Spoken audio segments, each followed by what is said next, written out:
Good evening, sir. Good evening. Am I audible? Yes, sir. Yes, sir. Okay. The host is not still logged in.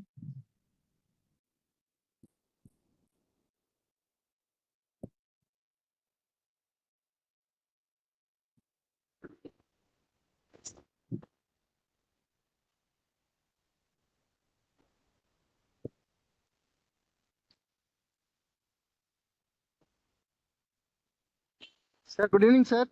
Good evening, Kamachi. Can we start, sir? Or Yeah, wait please. for? Can we start, sir? Yeah, we'll start. Yes, sir. Professor, sir, and my dear students, we have ongoing sessions on theory discussions with Professor Nagasamy, sir. Today, I Balasundaram from RH Parambu to start this session with his first question. So we will first finish up the last week leftover questions. Geriatric and the two drugs. Kamachi? Hello, sir. Good evening, sir. Sir, Balasundaram. we will finish it up, the geriatric and the last week drug, sir. Yeah, first we will finish that and then we'll go ahead with the new job. Sure, What sir. is- Sure, sir.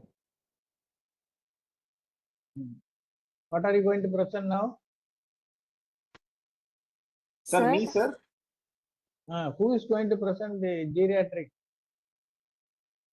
Sir, I'm Dr. Monisha Vijay from SIMS Hospital, sir. So I'll be presenting about the geriatric anesthesia, Yeah, go ahead, please. sir. So we'll go by systemic approaches like the physiological changes due to the aging.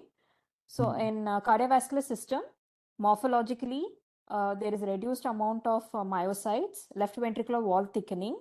There is fibrosis of the conduction fiber. And there is a reduced number of cells in the SA node. There is arterial stiffening, atherosclerosis, and the functional changes could be there is reduced contractility, increased myocardial stiffness, and there is reduced response to the beta adrenergic receptors, and then there is increased chances of venous thrombosis. And according to the BP, there is a 25% increase in the systemic vascular resistance. The systolic BP alone increases 1 millimeter of mercury per year after 50 years of age. There is reduced SA node atomicity, and there is increased myocardial oxygen demand. There is also increased permeability of the capillaries, which can result in pulmonary edema. So what are the anesthetic implications because of these changes? The elderly are more prone for perioperative myocardial infarction, arrhythmias, most commonly atrial fibrillation, orthostatic hypotension. The cardiac output is mainly dependent on the preload. There is reduced vascular compliance. They are more prone for diastolic dysfunction. The BP is very labile. There is wide pulse pressure. And they may not be tolerating the changes, abrupt changes in the volume.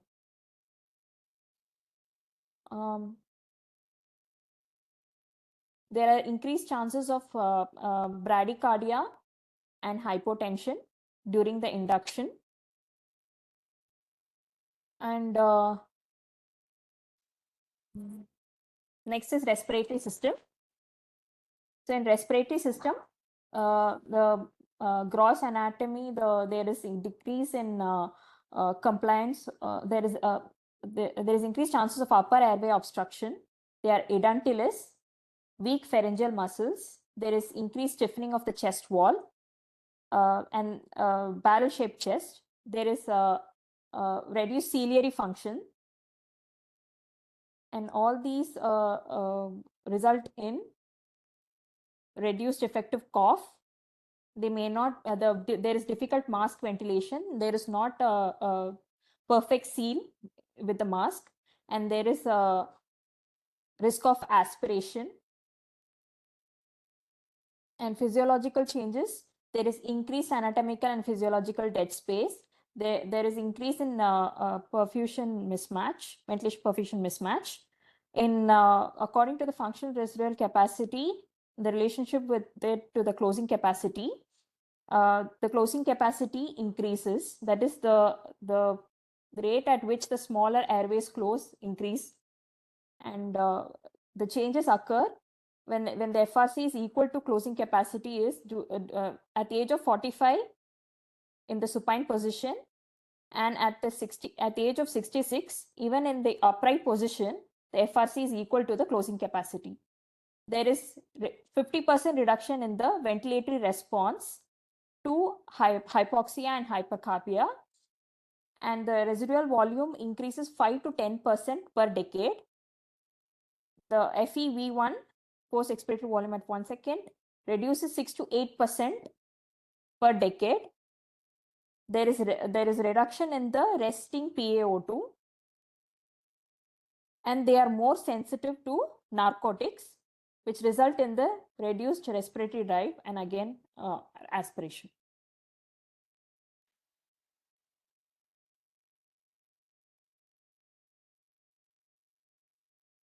They are more prone for respiratory fatigue and diffuse atelectasis, pulmonary shunting, increased risk of infections such as pneumonia, bronchospasm, pneumothorax.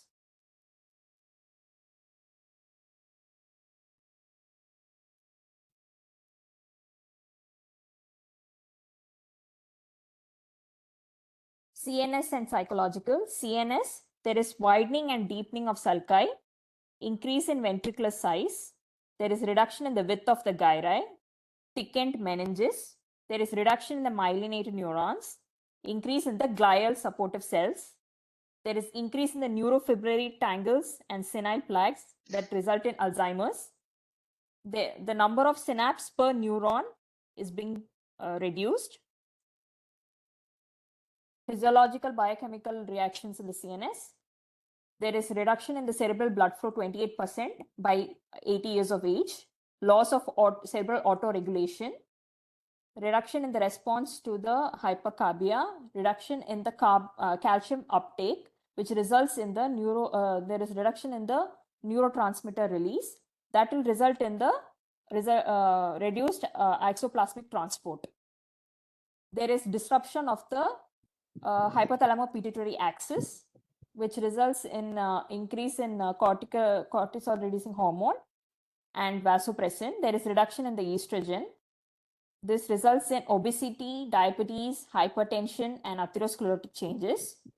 This results due to negative feedback mechanism that is blunted. The behavioral and functional changes. There is reduction in the information retrieval. There is reduction in the language skills. However, to identify objects, there is no disturbance in identifying any objects, and reduction in the short-term memory. They are emotionally, they are more prone for depression because of loss of self-esteem, loss of independence, loss of body image, and loss of control over their life plans and lifestyle. There is visual disturbances in the form of presbyopia, high frequency hearing loss, and there is unsteady gait and more of extrapyramidal dysfunction. Autonomic nervous system, there is altered sensitivity to baroreceptor resulting in orthostatic hypotension, and there is reduction in adrenergic response to response of the heart. EEG might show general slowing of activity due to reduced cerebral metabolic rate of oxygen and cerebral blood flow.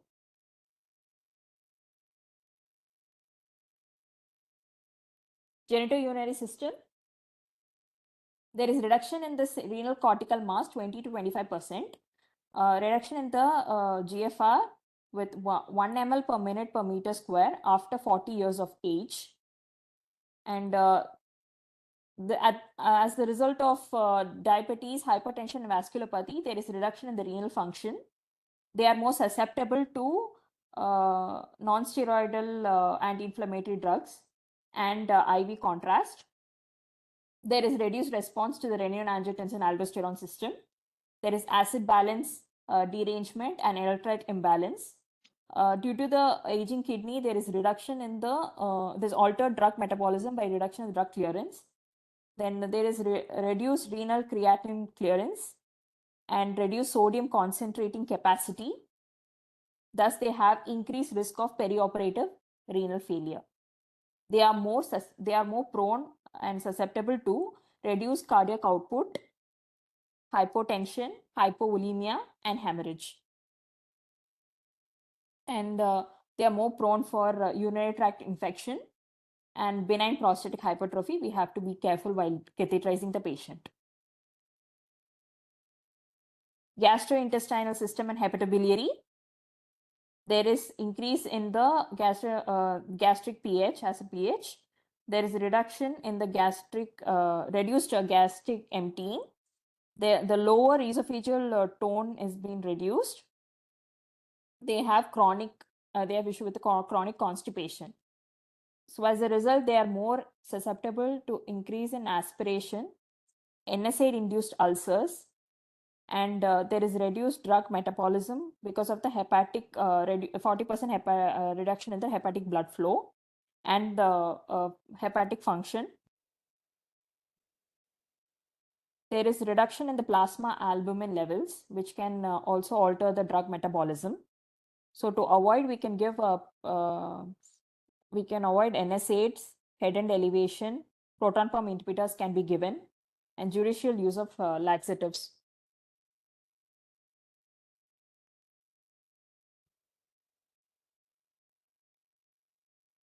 Endocrine metabolism, there is insulin resistance, reduction in the production of estrogen, growth hormone, and testosterone. There is reduced response to the antidiuretic hormone. They are more prone for subclinical hypothyroid as there is reduced basal metabolic rate by 1% per year after 30 years of age. There is reduction of average weight from 6th decade.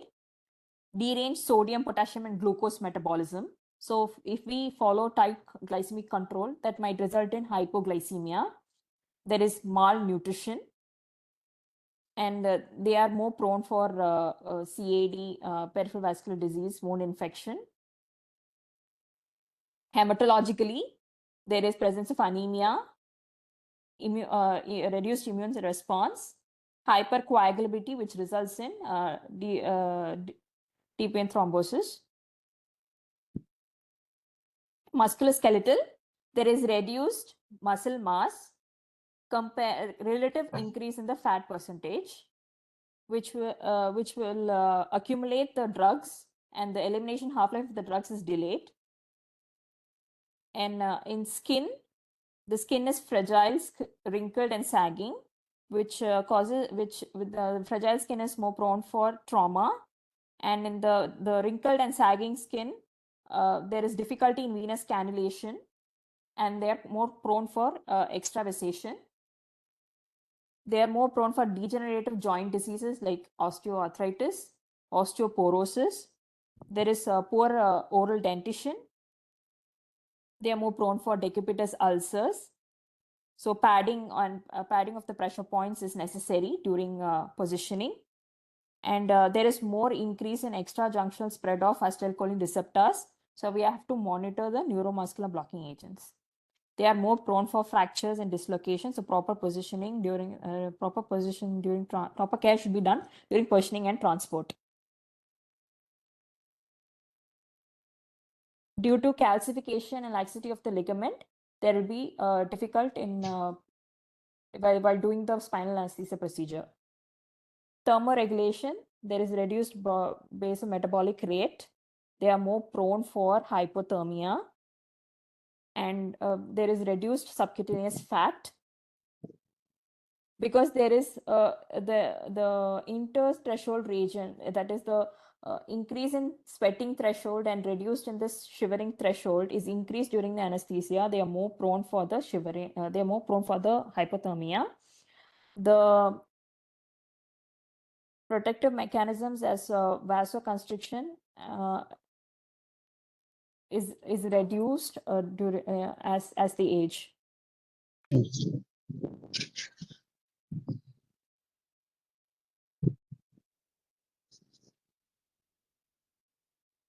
Drug pharmacology.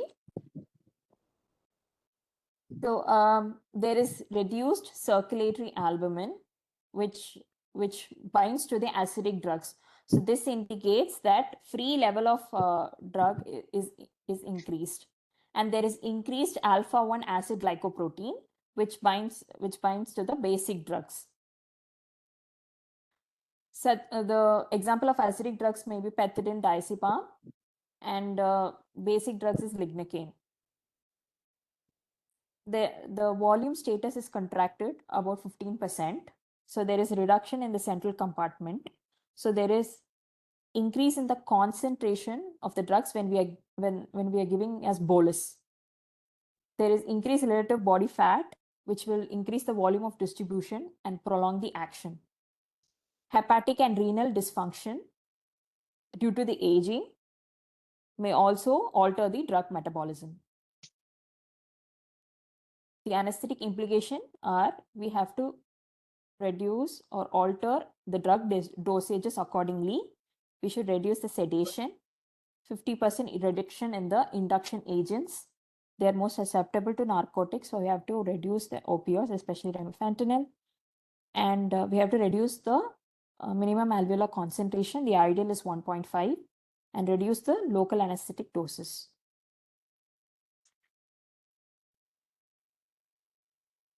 Since they have multiple comorbidities, there are more of chances of polypharmacy. So the risk of drug interactions are more common. So we should get a detailed history about it.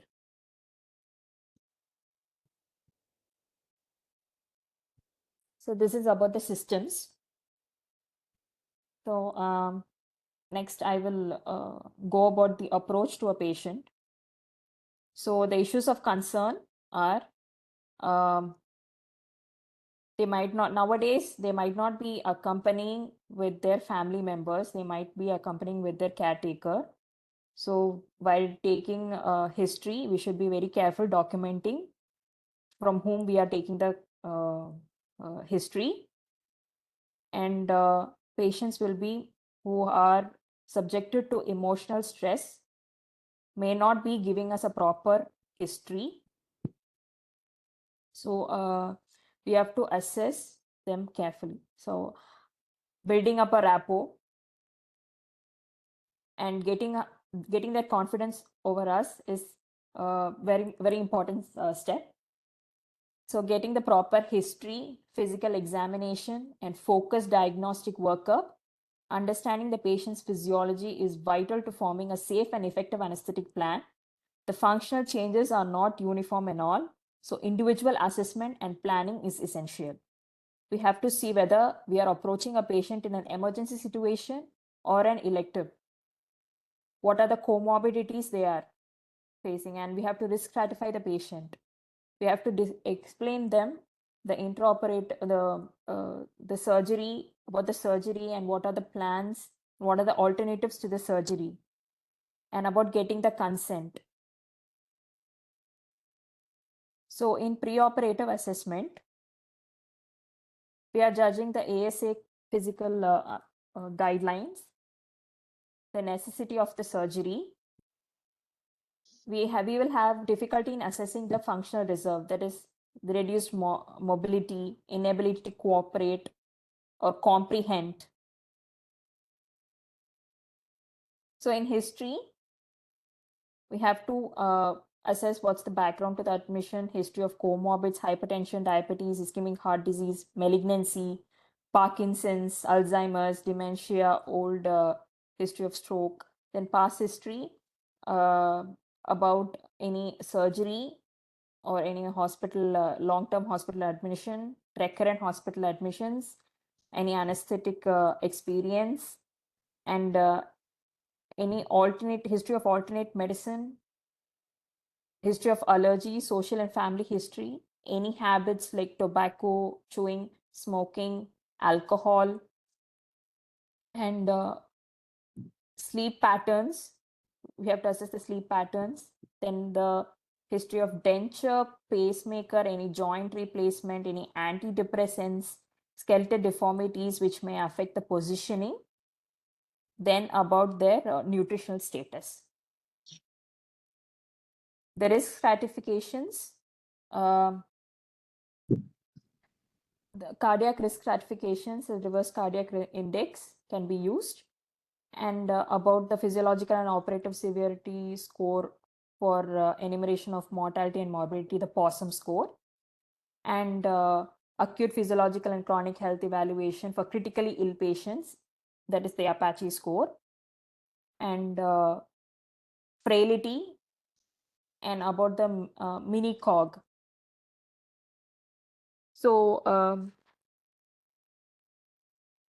frailty refers to the loss of physical reserve that makes a person vulnerable to disability during and after stress. So the incidence is about 6.9% in patients more than 65 years. So it is a predictor of disability, hospitalization, and death. Criteria used are weight loss, exhaustion, physical activity, the walk time, and grip test. Investigations, electrocardiogram, and if there electrocardiogram and 2D echo can be done. If they have any pulmonary conditions like COPD, we can go in for the pulmonary function testing. And if they have any melena, history of melena, we can go for endoscopy. The other investigations, depending on the conditions they are having. And about the consent, so cognitive and sensory difficulties frequently jeopardize the informed consent in frail elderly patients. Dementia, depression, hearing difficulties, and stroke all may interfere with the ability to make independent decision. So there is a term called surrogate decision making, where the power of attorney is given to the next kin to make a decision. Anesthetic optimization. So the coexisting medical problems, glycemic control, chest physiotherapy, abstinence of smoking, alcohol, then the treatment of any active infection, then correction of anemia, hyperproteinemia, nutrition improvement, gastroesophageal reflux disease, titrate the medications, IV access, guided fluid administration, then liberal oral intake of fluids allowed 2 to 3 hours preoperatively. They're more prone for dehydration. Spine access, then organ reserve, lab and diagnostic test history, physical examination and determination of functional capacity, selection between which anesthesia is more preferable, whether it's regional or general, proper psychological preparation and management, reassure the patient, and good post-operative pain control. So the positioning. So it is accompanied, so aging is accompanied by significant musculoskeletal changes, and they are of increased risk of nerve, joint, and skin injury. So we have to take extra cautions when positioning a patient to avoid skin tears, bruising, apply extra padding to areas at risk for pressure ulcers, including the sacrum and heels. Monitoring, the standard ASA monitoring is availed. First and foremost, qualified anesthesia personnel should be present and vigilant throughout the surgery to monitor the hemodynamic stability and adequate anesthesia and analgesia. Additional monitors to detect changes in oxygenation, ventilation, circulation, and temperature.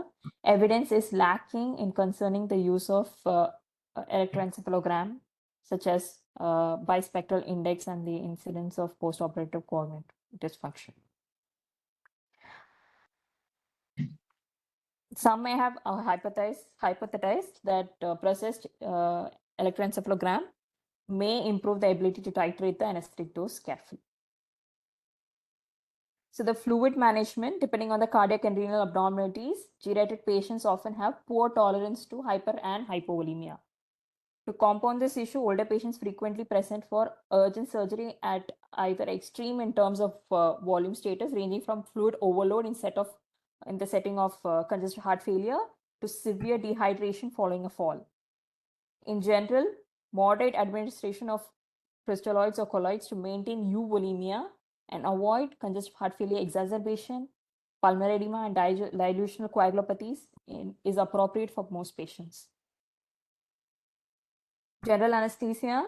So a thoughtful airway management plan must be formed to intubate the patient safely. Geriatric patients are often edentulous, making mass ventilation more challenging.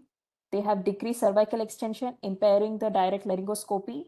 These patients also display a wide range of hypotensive responses to induction agents and hypertensive responses to laryngoscopy. During the maintenance and emergence phases of general anesthesia, tempered dosing and patients are vulnerable principles, as elderly pharmacokinetics and dynamics can delay the return of respiratory function and extubation.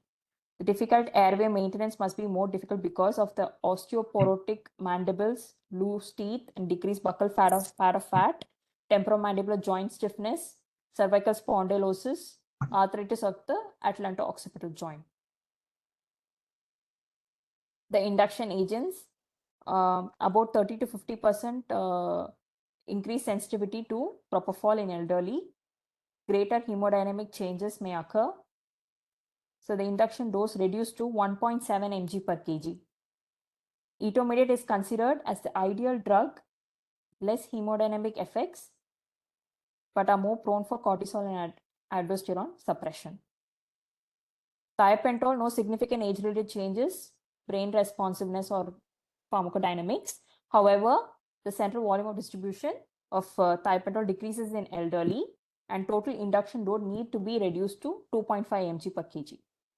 Midazolam, elderly patients, the clearance is reduced about 30% because of the loss of hepatic mass and blood flow.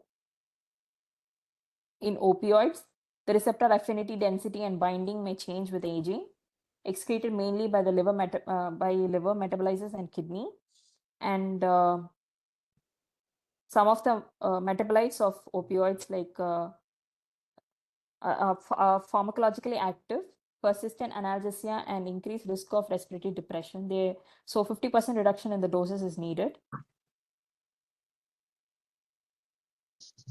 Neuromuscular blocking agents, more than pharmacodynamics of the muscle relaxants, pharmacokinetics are altered. The number of acetylcholine receptors is not altered. Then onset of maximal block may be delayed by 30 seconds to 1 minute. Recovery time is delayed. The ideal neuromuscular blocking agent is atracurium or cisatracurium.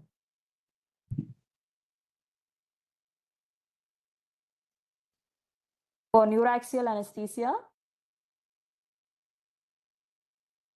there is reduction in area of epidural space, increased permeability of the dura, reduced volume of cerebrospinal fluid, the reduction in the diameter and number of myelinate fibers in dorsal and ventral roots. In peripheral nerves, decrease in inter-Schwann cell distance. Thus, elderly people are more sensitive to neuraxial and peripheral nerve blocks. Contraindication will be they'll be mostly in antiplatelets or anticoagulants. So we have to check that. Local tissue infection, respiratory dysfunction for nerve blocks near the phrenic nerve. Postoperative. So in postoperative period, once they are extubated, they should be kept near well-lit, most probably in a well-lit room near the windows. And whatever aids they are using should be returned to them, like the eyeglasses, hearing aids should be returned to them.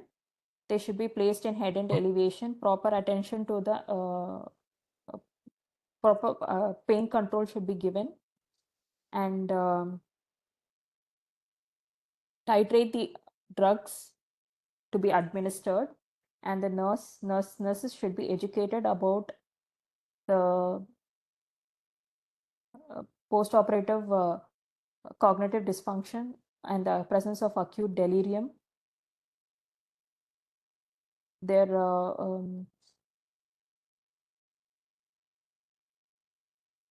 are more prone for hypothermia in the post-operative period. So proper temperature monitoring and forced air warmers should be provided.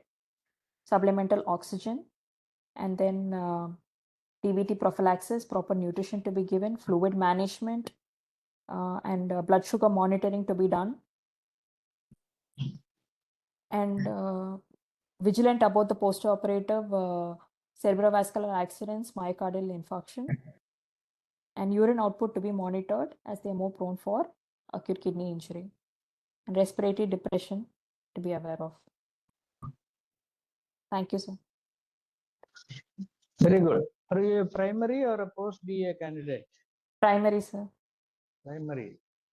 Excellent. For a primary, this much of detailed description, exhaustive description is really very appreciable. The only thing is you have taken almost 31 minutes to read out the answer, what you have prepared.